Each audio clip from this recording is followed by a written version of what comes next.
and get into it. And Robbie, where else to start? But what I would argue is the best economic number we've gotten in America in some time. You could argue maybe the best inflation number since the pandemic, because it's the I think the fourth straight inflation number that we've gotten that has been at or tamer than expectations. Actually, deflation in the month of June. CPI dropped by 0.1% in the month of June. The headline number within that, the core number did increase by 0.1%, but both numbers at or tamer than what the experts were predicting. You look at CME Fed Watch right now. I just looked before the show, a 94% chance, according to that tool, of a Fed cut in September. 8 of that 94% is actually a 50 basis point cut, maybe getting a little bit carried away, but just shows you how quickly the sentiment can change. So, Robbie, what did you make of the CPI number this morning? I'm with you. I think it's the best number that we've gotten in a couple of years here. It continues the downward trend of inflation that we've been seeing recently, which is welcome news to the Fed. In addition to seeing the labor market softening that's been happening as of late, both those things, if you remember, the Fed has a dual mandate, full employment and 2% inflation.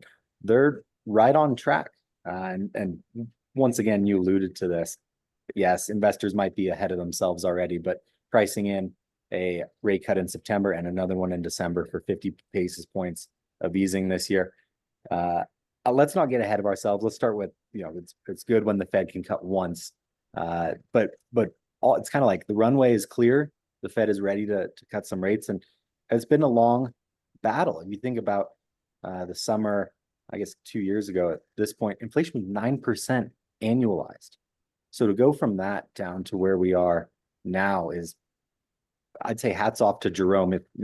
If he wasn't necessarily the one to get us in this mess. The Fed, it's kind of the Fed's own doing that got us here. Maybe a little bit of politics with sending everybody stimulus checks to stoke demand, but this is great. It's great news. And I would also point out deflation. Well, it sounds good, and I'm for deflation, especially when drinks at a baseball game are $18 for a beer type of thing. It seems like every single price out there except maybe a Arizona iced tea is astronomical. It's great to see it come down, but deflation, economists don't like deflation because nobody wants to buy anything. Why would I buy something this month when I can wait to buy it next month? I'm getting ahead of myself though. Let's applaud that we're back on track with the reining in of prices here.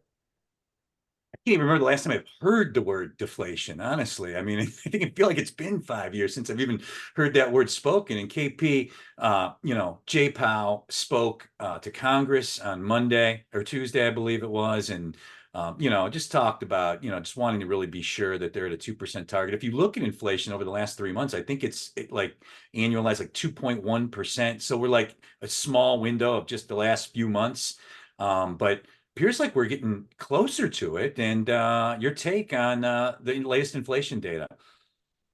Yeah, I think, people have quite a bout of Helsinki syndrome, right? And so, when you're held captive, for a long enough time to, someone that kidnapped you, you start to feel for them and empathize for them and be part of their team and not realize that someone literally held you hostage and they're an a-hole, right? And so we've been held hostage since June of 20 is the last time we've had a deflationary read on the CPI. So in June of 20, after the pandemic started, our inflation CPI read went down negative 0.8%. So that's true deflation, right? So I'm glad you led with the word. What we've been having is disinflation, right? So lowering inflation. It's still inflation, right? So we still have 3% and 3.3% on the headline and the core readings of the CPI. So we still have inflation annualized at a 3% or 3.3% rate if you strip out energy and food. And so prices are still going up. They're just going up, at a slower rate. That's disinflation. But last month, we truly had deflation when you consider food and energy. You take out food and energy, we were actually up 0.1%. So there was still disinflation, not deflation, on the core reading. So why does that matter? Well, we do all these, ifs and buts and stuff like that. But if you took the 0.65 reading that we had, it's not actually 0.1, it's like 0.65. We're at like 0.8%. We're way less than 2% on an annualized basis. But we're not getting all that. Like Robbie said, it's a continued step in the right direction. I don't know what happened January, February, March. I don't know why things got so crazy and inflation rose unexpectedly and kind of put all this rate cutting cycle on hold. I think some of it was the excitement of the dot plot in December where the Fed said they're going to cut 3 times this year, and the market front ran it. They got in front of it. Stocks went up. 10-year Treasury came down. Everyone started spending. We had that euphoria that kind of lasted us through the first quarter, and housing kept on running. But what happened here on the CPI is housing is finally showing that it's getting crushed. We all know it. We've been in a full-blown recession in our industry for 2 years, a little over 2 years, and rates being above 7%. Back in my day, we used to, no one cares about that. Right now, rates are high and consumers are watching, and if they see a 7 handle on it, they're going to just sit back and wait to see that 6 handle again because they've seen it. And so people are finally sitting back, and owner's equivalent rent took a massive drop. It is, at its peak was like 5.5% a year rent going up. It's down to 3.3% or 3.2% annualized owner's equivalent rent going up. That's a big drop. That's a 2% drop. And so that CPI is mostly made up of shelter components, 45% of it. And it finally showed like a true deflationary month over month read. I don't think they're going to cut in July. I think, it would be egg on the face of the Fed to cut in between 2 dot plot meetings. So I think their last dot plot, people were kind of unsure. They didn't really have a consensus on the board. And the next meeting will be in September. And I think that's when the next dot plot comes out. And then the Fed will have cover to then kind of recalibrate and show the world, hey, here's what we think now. We told you we're data dependent. We can't say, in June, we weren't going to cut that much and then cut in July. They're going to cut in September. They'll have the cover of the dot plot, get out of the way of the election that's in November, and start the rate cutting cycle, which is a big deal. I mean, they need to make sure, right? And so we always talk about the dual mandate. I'll just add one more thing. It's a tri-mandate. It's a 3-part mandate. Okay. It's price stability, inflation, full employment, unemployment rate, but also long-term moderate rates. They can't sell our treasuries and fund our government if, our interest payments are as high as they have been. And so we need to bring the long end of the curve down, and it's been coming down. You see the 10-year Treasury coming down. But I do think the 2-year note is going to come down even faster. And that is indicative of what the Fed is going to do. And we're going to watch that. It's already at 4.5% today, which indicates 75 basis points of cuts. That's 3/4 point cuts. So we're watching. Several great points there, Robbie, by KP, including the shelter costs. I think Powell has, come under some, criticism as of late. Maybe he's not, taking shelter costs given it's, how big of a component it is of inflation and CPI in general into considerations. But we finally saw, to KP's point, a big reduction in rents, as he mentioned, dropping by almost 2% annualized today. And that was a big part of this number. Anything within that, Robbie, just the shelter related costs or anything else you saw in the number? Gas prices were down big this month. There's anything else you saw beneath the headline number that caught your eye today? My head was the shelter cost certainly caught my eye, but you need to remember the Fed's preferred inflation measure is the PCE, not the CPI, and we got that last week. It wasn't quite as good for the Fed, but I still think this is great news overall. There are certain components of the baskets that make them up that do overlap. So we should see in the next PCE reading, which the Fed pays more attention to, that continue to fall, which is good. Robbie, I just want to say that's a great point. The housing and shelter components are not weighted as high on the PCE. However, the PCE is at 2.6%. And so I want them to look at the PCE more. It's got a 2 handle on it instead of a 3. But sorry to interrupt. I love that point about the PCE. that is, and we're only going to get one more read of that before the next Fed meeting. So I think they come out right around the same time on the same week, I believe, or maybe it comes right after. You know the calendar probably better than I do.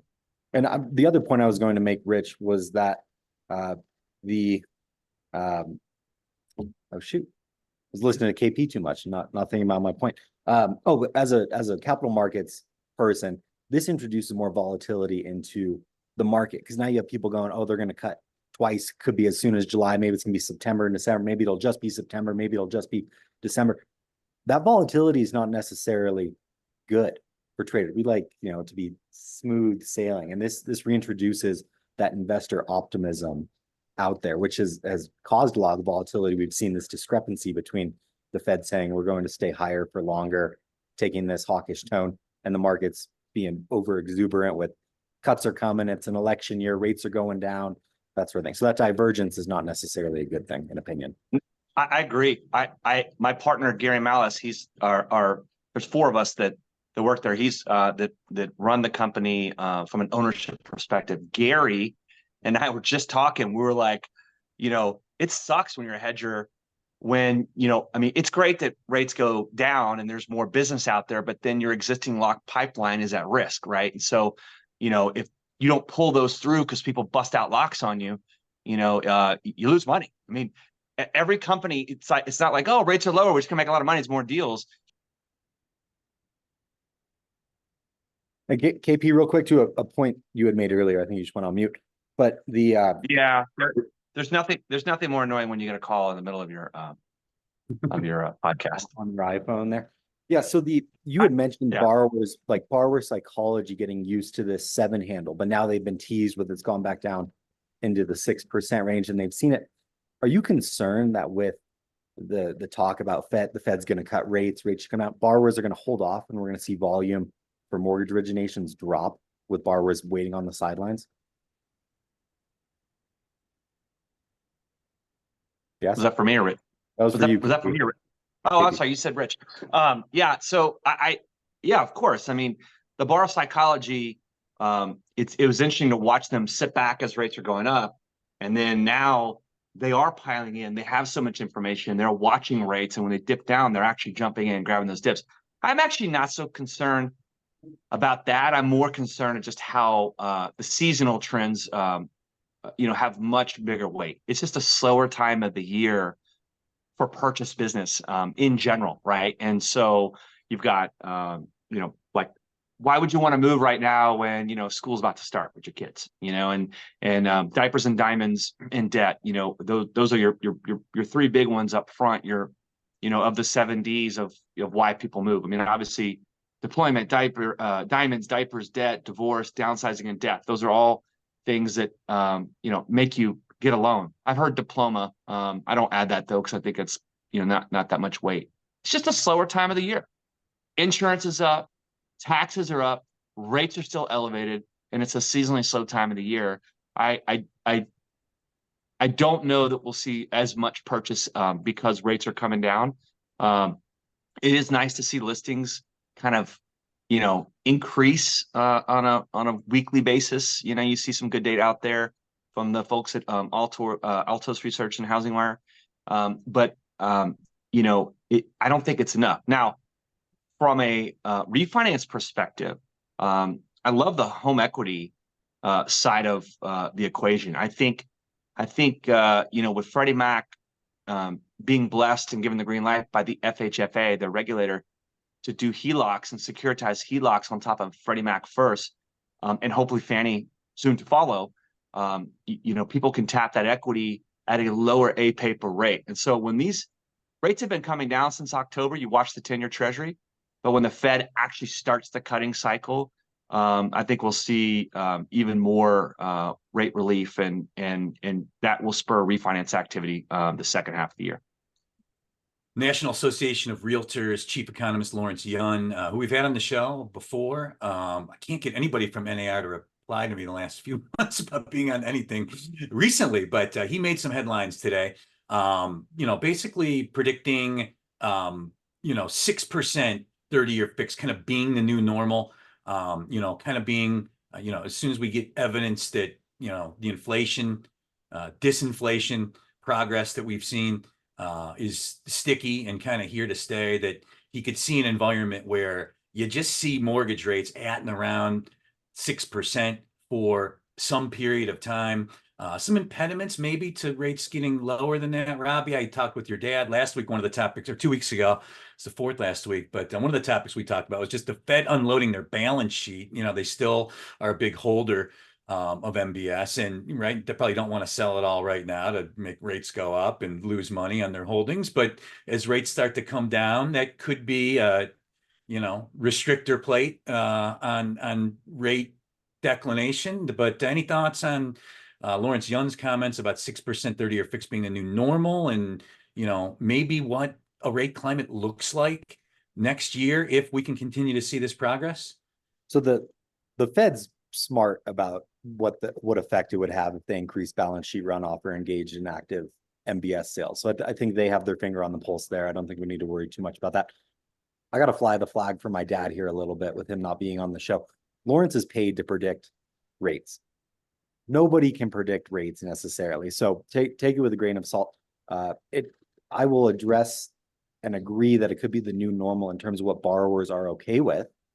If you had told a borrower a couple of years ago, use 6% rate, they would have scoffed at you and said, piss off. But currently a 6% rate sounds great.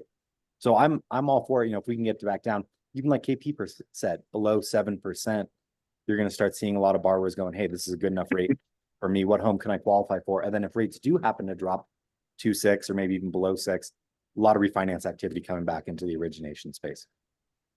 And KP, just what we touched on earlier, like the public's perception of, Fed rate cuts and the timing on maybe if they should make decisions or not. Obviously, this stuff prices itself into the market in advance. And as mortgage professionals, I think it's key for us and on the LO to the street basis, or, people on shows like this, to communicate that to people so they understand that better. But like, what is priced in right now, just to the lay person, right? Like right now, 30-year fixed rates in the high 6s, maybe 7%. We probably got a Fed cut in September priced into that, and like 2 more in the 4 to 5 months to follow that. Is that probably what's priced in now? Yeah, I think everyone's thinking that the September meeting will be the first cut, and there's at least 2 cuts that are priced in for the year.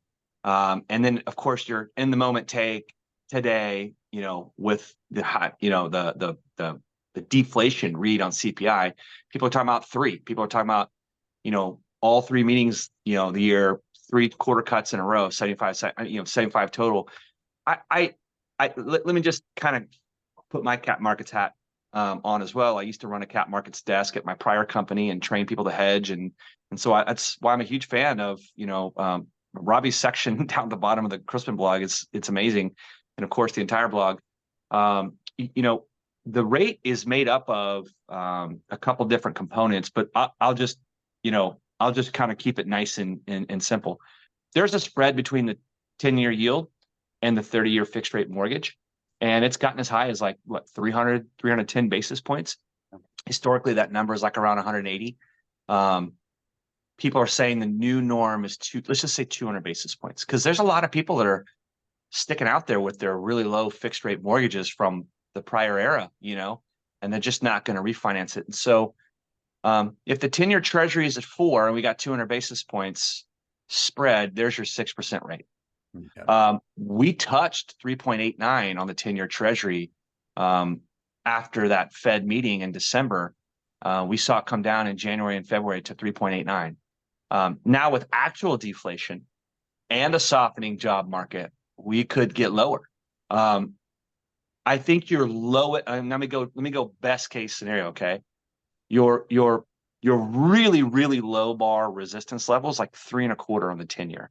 Now that means we're probably seeing multiple GDP quarters in a row under 2%. We're seeing labor break a little bit more. That's a big softening. You're seeing other economies, treasuries come down. Their version of the treasuries come down. So like I don't see us next year getting below 3.25 on the 10-year. And if you add 200 basis points to that, that's a 5.25 fixed rate mortgage, right? So maybe, you're at 5.5, right? So I don't know that we'll get that low this year, maybe next year, but something would probably have to break. And I'll just say one last point. You talk about the Fed balance sheet and whatnot. Remember, we sell treasuries, and that's how we fund the government. We still have a very expensive budget. And the other side of that ledger is our economy is growing. I mean, we're a $28.25 trillion GDP per year economy. That's up from like 19 trillion pre-COVID. So the revenue side of our ledger is growing, and so is our debt and deficit. And so I don't know how much lower that 10-year yield can come down, if our debt stays elevated and our economy is slowing with negative GDP reads. So, so I like that 6% target next year. I think that's a new norm. That means you could be a little bit over, a little bit under. And KP, that's a great point you make about spreads, because that's where I was going to go next. We talked about the next dot plot coming out here. We probably have to wait until after the November election to get a little more certainty. What would drive the spreads down? More certainty in the markets. And until we know who's president and what kind of policies they're going to have over the next 4 years, I think you're still going to see some uncertainty, elevated uncertainty. Agreed. And they have come down. I mean, the spreads have come down. I mean, we've, like, just all things equal, mortgage interest rates on our rate sheets have gotten about 25 to 35 basis points better from the peak, just in that spread easing. And to your point, that comes with more certainty, less volatility, and that includes things like, what's going on with the economy, what's going on with the election, what's going on with the Fed, are they going to cut? When are they going to cut? How many times are they going to cut?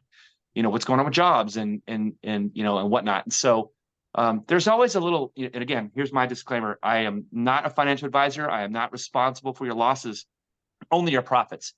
But, right before an election, we see a lot of volatility because of that uncertainty. November is a very volatile time and leading up to it. And I don't know exactly, if August is going to be the month or September, where that volatility starts to really creep into, the stock market, for example. But it also does creep into that spread between the 30-year fixed rate mortgage and the 10-year treasury. And that keeps us from going down. But what is a very, very powerful thing, probably the most powerful thing, is don't fight the Fed. Don't fight them on the way up, and don't fight them on the way down. If they are going to put a put on our market and they're going to start cutting, I think you're going to see risk on assets take off. Election, no election, jobs, inflation, unemployment, GDP. The Fed is the accelerant on this economy, and they've already run off almost $2 trillion off their balance sheet. And people are hurting on the low end. There's a lot. I'm reading about boomers. We talk about boomers having half the net worth in our country. There's like half of boomers that don't know how they're going to retire. And so, we've got a lot of things to worry about. And at the end of the day, I think the one thing that matters more than anything is don't fight the Fed. Can't tell you how many times I've heard that on KP LinkedIn videos over the years. So maybe the most coined phrase, and very astute and makes sense. And this is The Big Picture. I'm Rich Swerbinsky with Onward and Upward Consulting. This week, really happy to be joined by Robbie Chrisman and PRMG's Chief Lending Officer, Kevin Peranio. Some other news in the real estate finance industry this week. Robbie got news from HUD, long awaited, finally some updates to the 203K program. They're going to allow the amount of rehab in dollars, limited 203Ks, and extend the period they allow for that work to happen. A couple of the headline things, but in theory should be a great thing and a very used product. Just given the inventory issues we still kind of face as a country, a lot of people are going to choose to or have to stay put at home and do some repairs. So your thoughts on the news from HUD this week? I'm with you. Long overdue. That's kind of how I would sum it up. I don't think it goes into effect until November, but certainly welcome. Certainly welcome. I had a friend recently who was talking to me, hey, I want to put an ADU in my backyard in California. Should I do a HELOC? Should I get a DSCR if I'm going to rent it out? This helps a lot with that type of thing. And I think that we're seeing with these people wondering how they're going to retire, there's more home hacking going on. There's more ways people are getting creative with solutions. So having this larger allowance for you can fix up your home, or maybe you can find ways to put in a new unit, rent it out, those sorts of things. I think it's welcome. I don't know why it took so long. KP, why it takes so long? Well, it's the government. They move slow. I don't know. I can't, you know what? Better late than never. I mean, look, I show up late to everything, and I mean, I'm not hating on it. I'm just glad it's done. So it's good to put some liquidity and some guardrails around this program to hopefully expand it, in my opinion. But I love more liquidity. That's my whole thing. Bring more programs to the market so we can get out there and push it and help more borrowers and build more homes and create more supply and make families happy so they can have a nice little barbecue in the backyard during the summer. Yeah, Rich, I was going to say, has there been any group that's come out and said we don't like this? CHLA likes it, MBA likes it, IMBs like it, I like it, KP like it. Does anyone like, no, this isn't the right move? Well, the only thing that came to mind with me, I mean, if Trump were to win, he slashed the HUD budget his last term. So, what does that mean for HUD? I'm assuming this will go into effect before the election and be safe from that. But the Project 2025 stuff is in the news a lot now, which, for those that don't know, is a bunch of policies that sound like Trump policies that has kind of been put out there with a lot of stuff on housing, almost all of it written by Ben Carson, Trump confidant, and of course, former HUD secretary under Trump. So yeah, I mean, that was my only thought, is the changes that could be afoot at HUD, maybe dependent on the results of the election. So. Well, Ben Carson's talking about housing policy. I'm going to go into neurosurgery. I think it's a good swap. You may know more about neurosurgery. Hey, speaking of neurology and psychosis, Dave did correct me on the Stockholm versus Helsinki syndrome. The Helsinki syndrome. Is there a Helsinki syndrome? Okay, so hold on. This is a double entendre. So I just want you, so you guys don't think I'm an idiot. So I do know that it's Stockholm syndrome, but there's a movie quote where the guy's talking about Helsinki and he says Helsinki, Sweden, instead of Helsinki, Finland, which is an inside joke amongst us here on the show, which we won't talk about. I did look up the movie quote. It is a quote. I did do that on purpose. So I just want to get that out there.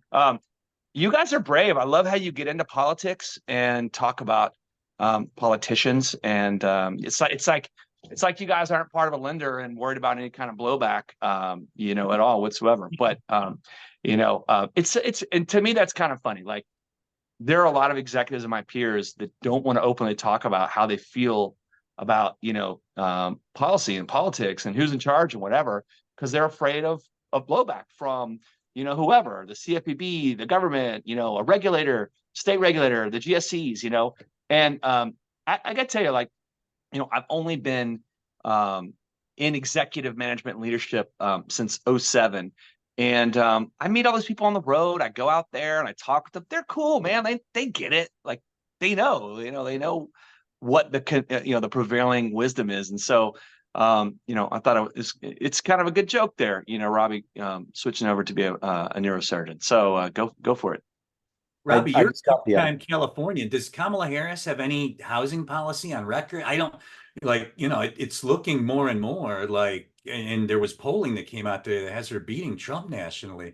Does she have anything on record on the housing side from her days in the Senate in California? I don't even know. Not that I know of. I'm only part-time California, part-time New York City. And I don't want to talk politics too much here, even though I did just get a promotion from analyst to mid-level manager at Chrisman LLC. So I'm allowed to talk a little more, but not fully just yet.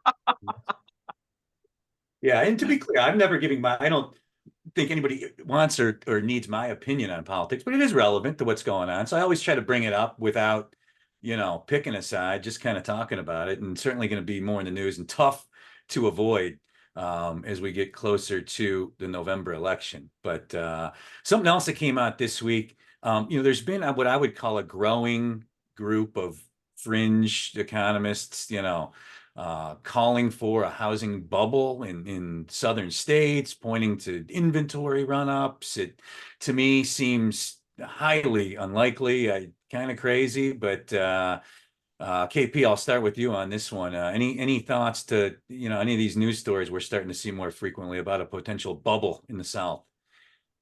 No bubble.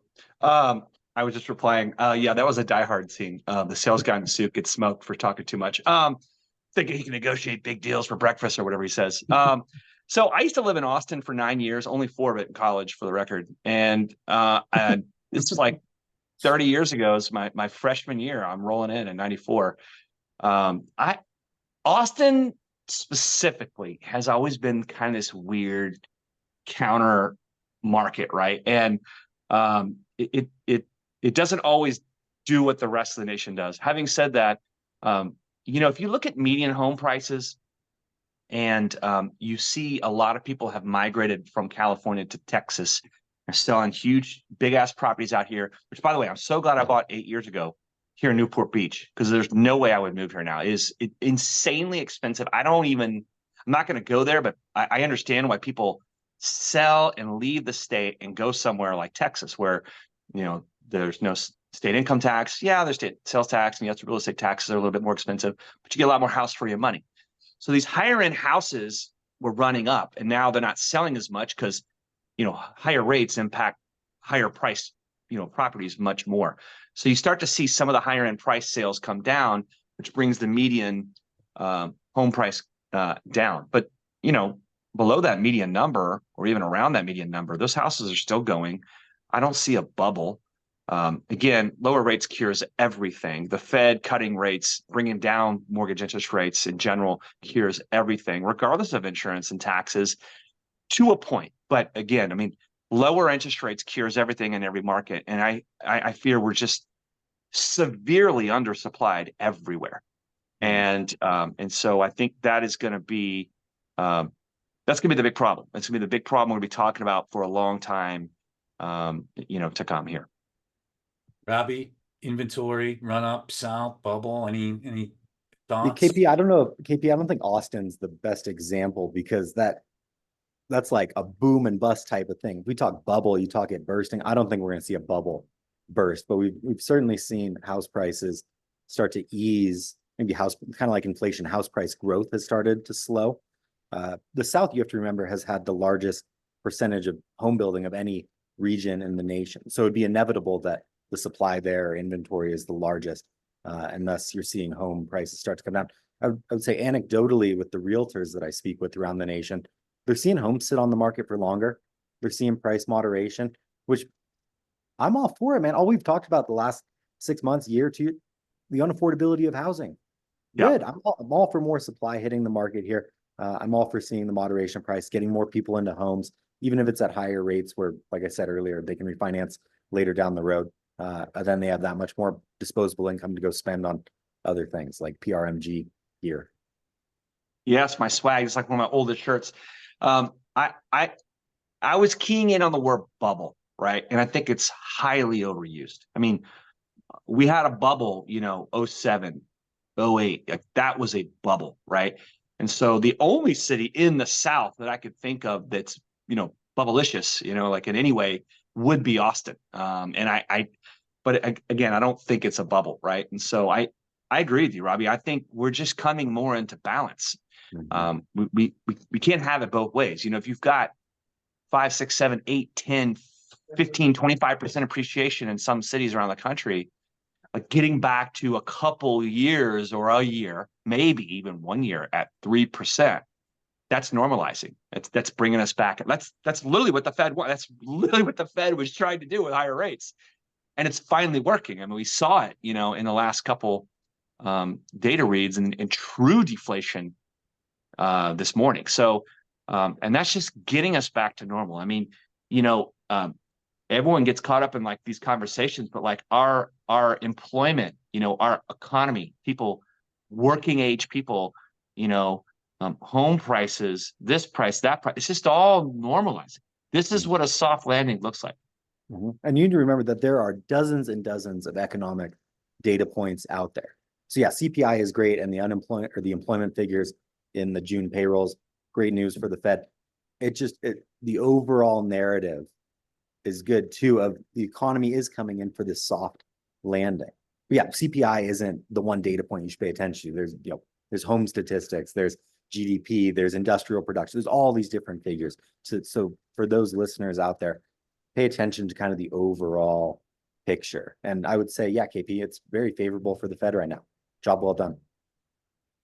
This is The Big Picture. Just a couple minutes left with Robbie Chrisman and this week's special co-hosts, Kevin Peranio and KP. I got to get your thoughts on just the AUG 17 NAR settlement date, fallout. You're in the trenches as much as anybody. PRMG, a 3-channel company, and you're out there as much as anybody, just talking to people. Any just thoughts on, maybe things that you'll see happen, trends you'll see the latter part of the year?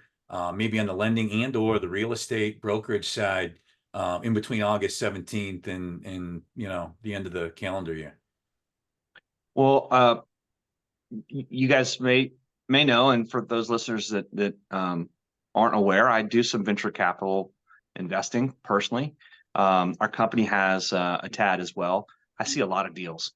I've just seen 2 great deals just in the last couple of days. On the prop tech side, that would be on the real estate side, how better ways to communicate your value proposition as a realtor.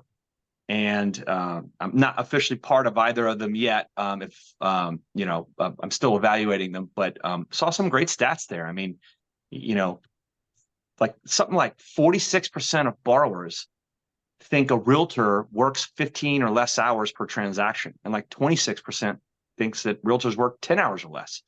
So realtors are not doing a good job communicating what they're doing and how hard they're working. Maybe they're making it look so easy. I don't know. But now more than ever, originators and realtors need to lock arms and have a strength in numbers approach at the local level and help serve consumers and win business, and over communicate their value proposition now more than ever, because realtors commissions, realtors have to now create an agreement if they haven't been already. This is how much I charge. This is what my time is worth. Let me show you why it's worth that. I'm going to help you get in this house. I've got these great relationships with, these lenders out there, and we're going to get you pre-qualified and we're going to get you under contract.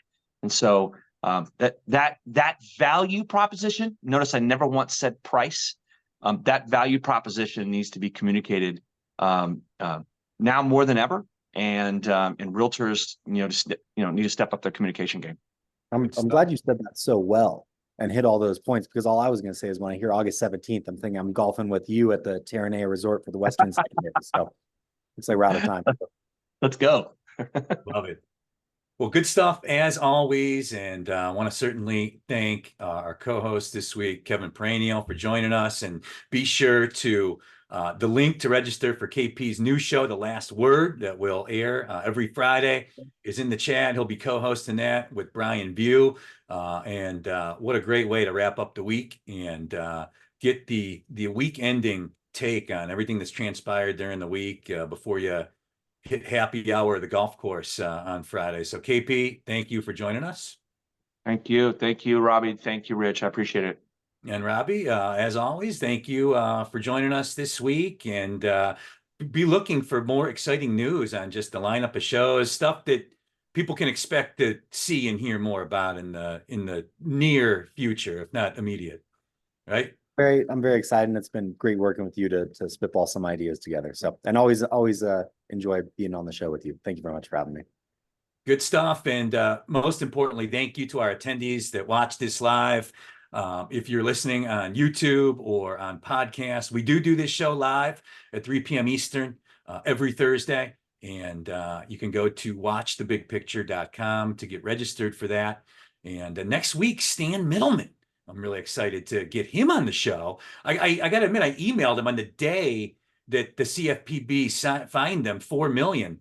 And he got back to me within like an hour, like, hell yeah, I'm coming on. So be fun to have Stan on next week, a true industry titan, one of the great leaders in the industry. Robbie? Is the anonymous attendee that asked about the Suns owner going to tell Stan he's overpaying for MSRs? Or I guess we'll wait.